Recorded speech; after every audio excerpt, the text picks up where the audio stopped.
సమస్తమును మర్యాదగాను సక్రమముగాను మేలుకరముగాను జరుగునట్లుగా మన దైవజనులు డానియల్ రాజు గారు ప్రార్థనలో నడిపిస్తారు.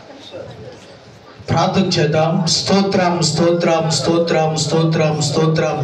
సర్వాధికారి, సర్వోన్నతుడా, సర్వశక్తిమంతుడా, అయా నరావతారిగా ఈ లోకానికి వచ్చిన సందర్భాన్ని పురస్కరించుకొని ప్రపంచవ్యాప్తంగా ప్రభా క్రిస్మస్ వేడుకలు మేము జరుపుకుంటున్నాం ప్రభా. ఈ వేడుకల్లో భాగంగా ప్రభా ఈ కైసరపాలెం గ్రామానికి అయా మీరు ప్రభా గొప్పనైన దైవజనులు ఎంతో మందిని ఇక్కడికి తీసుకొచ్చారు తండ్రి. మా ప్రియ ఎమ్మెల్యే గారిని కూడా మా మధ్యకి తీసుకొచ్చారు తండ్రి.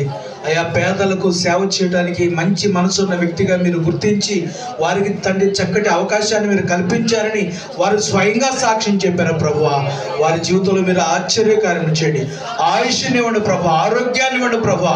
అయా తండ్రి నిరంతరము ప్రజాక్షేమం కొరకు వారు అయా ప్రయాణాలు చేస్తుండగా కాపుదల దయచేయండి అయ్యా. వారు విడిచి వెళ్తున్న వారి కుటుంబాలకు వారి బిడ్డలకు మీ కాపుదల దయచేయండి అయ్యా. మీ దాసుని మీరు ఎత్తిపట్టండి, బలపరచండి ప్రభా. ఈ 5 సంవత్సరాల పరిపాలనలో వారికి మంచి నాయన మార్పు అయ్యా తండ్రి ప్రజల జీవితాల్లో వారు కనుగొనడానికి సహాయం చేయండి, బలపరిచి గొప్ప కార్యం చేయండి. మీ కుమారుని ప్రభువా వారి వెంట ఉన్నటువంటి వారి ప్రతి వారిని మీరు దీవించండి, ఆరోగ్యమును ఆయుష్ను దయచేసి మీ కాపుదల దయచేయమని వారు నిలబడి ఇచ్చిన ప్రతి గ్రీటింగ్స్ను బట్టి వందనాలు. వారికి ఆ దీర్ఘాయుషు దయచేసి అనేక మందికి మేలు చేసే వ్యక్తిగా మార్చినందుకు స్తోత్రాలు చెల్లిస్తూ ఇక్కడ ఉన్న ప్రతి ఒక్కరిని దీవించి క్షేమం దయచేయండి. ఈ సమయంలో మీ కుమారులు ఎమ్మెల్యే గారు బయలుదేరి వెళ్తున్నారు, వారి ప్రయాణవంతుల్లో కూడా మీ కాపుదల దీవెన భద్రత దయచేయమని క్రీస్తు నామమున ప్రార్థించి వేడుకొనుచున్నాము తండ్రి.